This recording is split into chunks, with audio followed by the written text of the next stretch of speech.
ఇతని పేరు శివ. అన్నమయ్య జిల్లా పిలేరు నియోజకవర్గం వాల్మీకిపురం మండలం చింతపర్తి బీసీ కాలనీకి చెందిన శివకు ఇద్దరు కూతుళ్లు. చిన్న కూతురు 6వ తరగతి చదువుతుండగా శివ భార్య శంకరమ్మ పెద్ద కుమార్తె వ్యవసాయ కూలీలుగా పనిచేస్తున్నారు.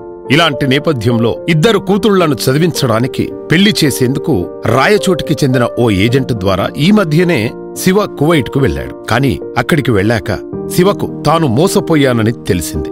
డబ్బు సంపాదించడం తర్వాత సంగతి. అసలు ప్రాణాలకే రక్షణ లేని పరిస్థితుల్లో చిక్కుకున్నాడు.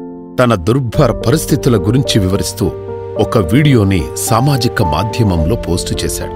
ఈడ నాకు ఈ పక్క పాములు తేళ్లు ఎక్కువ ఉండేవి సార్. నేను చచ్చిపోయినా కూడా అడిగేవాడు లేదు సార్. ఈడ నా పరిస్థితి ఇట్లుండదు. నాకు దయచేసి ఎవరైనా సాయం చేయండి సార్. ఈ ఎడారి నుంచి నన్ను బయట వేసేయండి, ఇంటికి వచ్చేస్తాను. ఈడున్నానంటే చచ్చిపోతాను సార్. ఇంక 2 రోజులు ఉంటే చచ్చిపోతాను. నా వల్ల కావడం లేదు సార్. చూడండి, చుట్టుకారము ఒక చెట్టు లేదు, చామ లేదు, ఒక మనిషి మాట్లాడేవాడు కూడా లేడు సార్. ఈడ నాకు కనీసం మాట్లాడిచ్చేవాడు లేడు. తనకు ఎవరూ సహాయం చేయకపోతే ఇక ఆత్మహత్యే దిక్కంటూ కన్నీరు పెట్టుకున్నాడు శివ.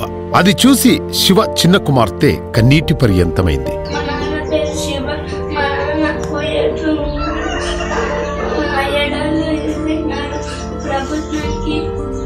సాయం చేస్తే మా నాన్న వస్తారు. అందుకని అందరూ సాయం చేస్తుంది. అందుకని మా నాన్న ఎక్కడో ఉన్నాడు.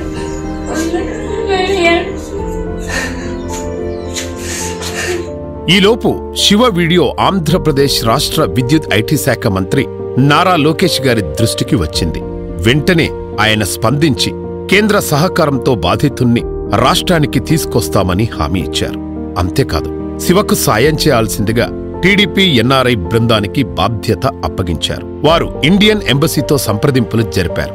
ఫలితంగా శివ స్వదేశానికి తిరిగి రానున్నాడు.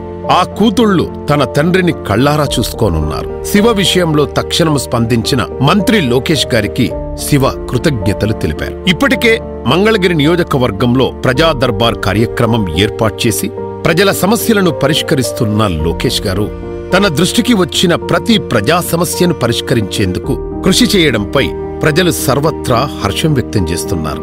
ప్రజా నాయకుడంటే ఇలా ఉండాలి అంటున్నారు.